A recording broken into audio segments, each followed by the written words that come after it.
La guerre spirituelle dans la vie de nombreux croyants est devenue une réalité. Ce n'est plus une simple question de terminologie. Nous devons nous lever et témoigner de l'évangile du royaume des cieux, pour que vienne le royaume de Dieu et pour que la souveraineté de Dieu se manifeste dans ce monde, en chassant Satan et sa puissance.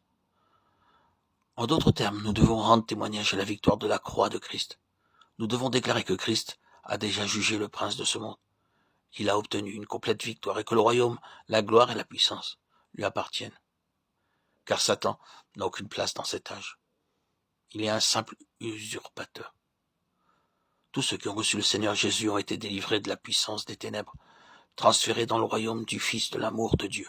Colossiens 1,13. Nous devons proclamer l'évangile du royaume des cieux.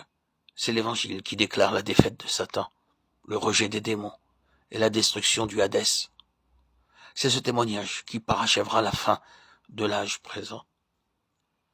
Il est communément admis que cet âge, c'est l'âge de l'Église, car l'Église a commencé avec cette même période. Cependant, sachons que la Bible décrit aussi cet âge comme celui d'une génération mauvaise et adultère, Matthieu 12, 39, comme une génération incrédule et perverse, Matthieu 17, 17, et comme une génération corrompue et perverse, Philippiens 2, 15.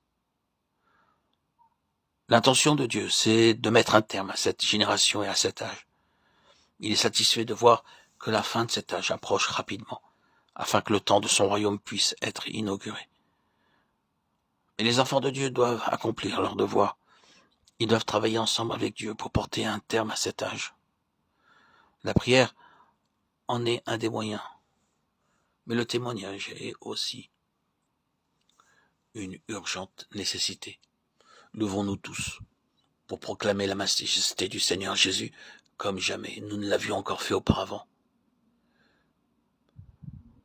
Bien que le royaume de l'Antéchrist doive précéder l'établissement du royaume de Christ, cependant nous devons témoigner pour le royaume de Christ avant la manifestation du royaume de l'Antichrist.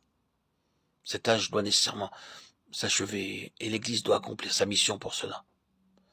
Naturellement, il ne s'agit pas d'un nouvel évangile, c'est seulement un aspect du seul évangile qui, pendant trop longtemps, a été négligé par le peuple de Dieu. Car tous les apôtres ont proclamé cet important aspect de l'évangile. Fortifiant l'esprit des disciples, les exhortant à persévérer dans la foi et disant que c'est par beaucoup de tribulations qu'il nous faut entrer dans le royaume de Dieu. Acte 14, 22.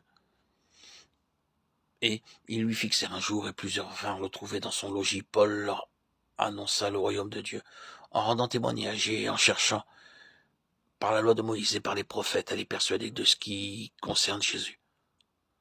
L'entretien dura du matin jusqu'au soir. Acte 28, 23.